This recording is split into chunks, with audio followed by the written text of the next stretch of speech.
Hi. Now, some time ago when I started doing these videos, I was relying solely on Jackson Crawford. And it's not that my mind was shut or closed to other translations. Jackson Crawford was recommended. I had his Poetic Edda. I was making my little short videos of readings from Völuspá, and whatever I've done since then focused solely at that stage on Jackson Crawford.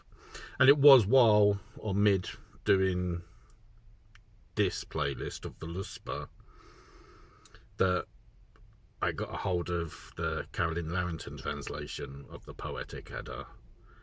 And that came about because sort of later in the playlist there's an episode that focuses on Wardruna's cover, or their version of the song Völuspá that they did, and the lyrics they used, which were taken from the Carolyn Lavington translation of the Poetic Edda. And then I have incorporated that so that in all my playlists you've got two translations to look at how the experts are translating the Old Norse, and seeing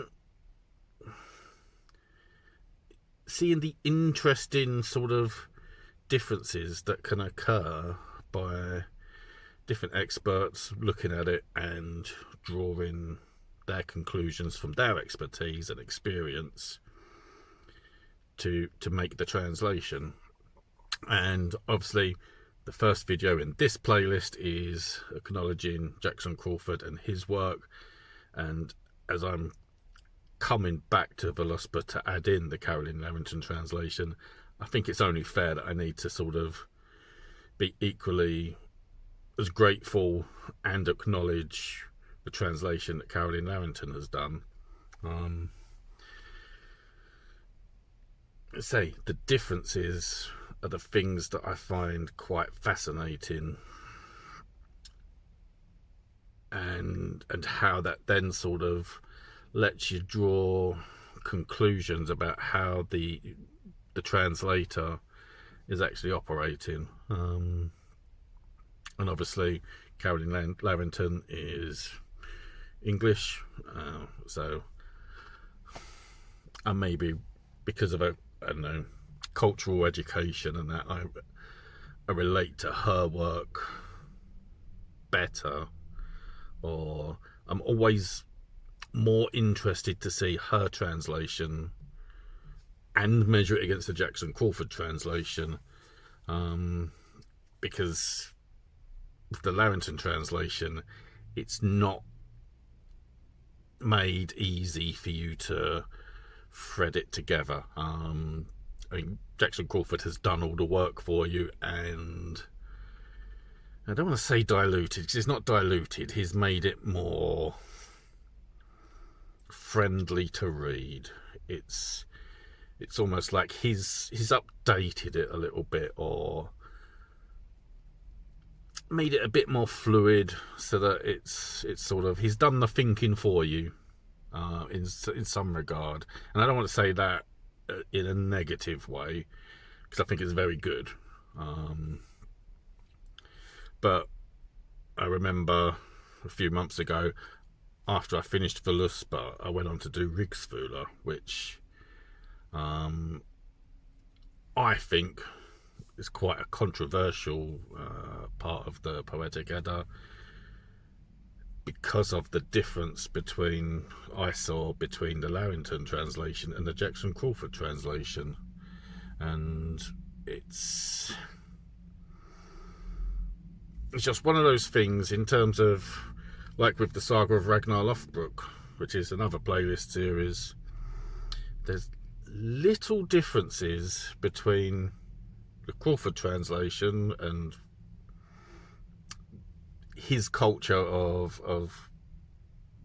being American to the Ben Wagner translation, and it being more I suppose, culturally British in terms of relating it to the readers of the works. So, like I say, I'm kind of just sort of really doing my best to look at alternate translations, and I say drawing conclusions of my own, but seeing how some words are altered or translations are altered to maybe be a bit more PC friendly in 2021 as to say 2016, 17 or earlier still, because say something like the Lavington translation I think is more direct translating, not sort of bridging gaps. They're not always as fluid to read like the Crawford translation, but they are saying what was recorded, and I think that's really interesting, especially if someone who watched Spartacus. It's one of those things when you watch that as a program, they don't talk like we talk now. In Spartacus, it's one of those particular shows where they made a conscious effort to have more basic speaking. It was still speaking English, but it was the way they spoke it that just gave a bit of, I don't know, a foot into a possible past, as a way that sort of mostly slaves, but the Romans too in the show spoke in a way that wasn't as, I don't know, developed as we have today. It's one of those things, if you haven't seen it, then you're not really going to know what I'm talking about, and I suggest sort of maybe watching some YouTube clips of Spartacus where there is a lot of dialogue rather than blood and gore, just to see if you can pick up what I mean. I'm kind of looking at how Carolyn Lavington translates the work being sort of straight translations with some intellectual work having to go on as well, because some words might be untranslatable, or it just suggests something and you've got to bridge a little gap, and it's just something that really needs to be acknowledged, because I don't know how long you stare at the actual original text and have to work out what it means. I am not on a path where I am going to start learning Old Norse to understand it better. It's not something I think I'm really going to do. I'm happy to sort of look at various translations. At some point I will probably get alternate translations as well of the Poetic Edda. I'm not saying I'm never going to do that. I mean, I never wanted to get a copy of the Prose Edda, but I've got a copy now, purely because it's just that sort of, I don't know, curiosity as I move forward with my journey into Asatru and what these works mean, in terms of how I take that as a guide, but also look to the gods, transitioning from that look in the past to the here and now, and my relationship with the gods, and the fact that Odin isn't going to be exactly the same Odin as he is written about, or his words like in the Havamal. From that moment in time, I cannot sort of diminish Odin, for example, by refusing to accept that Odin himself has evolved and changed in some of the things he does since sort of the writing that was done, it was like 1,000 years ago.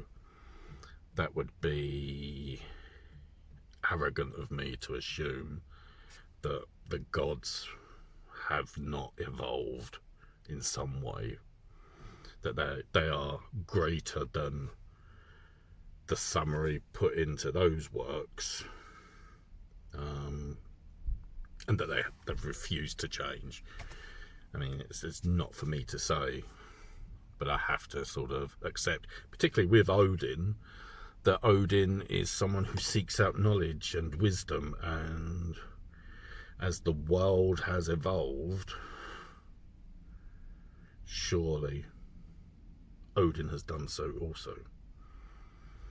But anyway, acknowledgements. I am very grateful, and the fact that Carolyn Lavington is reachable. When I was doing my Rigsfula video or videos, the playlist, there was a part in there, probably the most troubling part of Rigsfula, and I reached out to her and she responded to that. And there is a video where I mentioned my thanks to her for acknowledging and responding to me. And I'd quite like to be able to reach Jackson Crawford, but he's, I don't know, maybe a different culture, and he's not really reachable. I'd like to. It'd be great to have I don't know, I don't want to harass him. I don't want to harass anyone. But it would be nice just to ask him a few questions and be confident of getting responses, rather than just, I don't know, tapping onto one of his YouTube videos going, oh, I've got a question, will you answer me? Because I'm not confident that he'd do that. The fact that sort of other mediums he has made reaching out to him pretty difficult is his choice as much as anything else. But it is something I would like to do. Anyway, draw a line under this. This is mainly about an acknowledgement for the Carolyn Lavington Poetic Edda.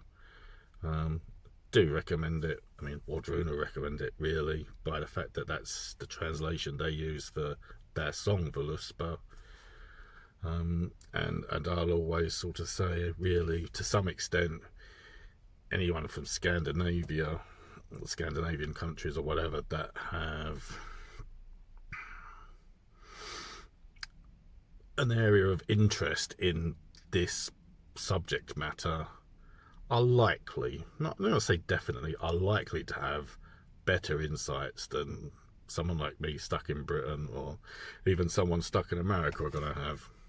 And really, the more information we get, the more we can draw it together and decide for ourselves.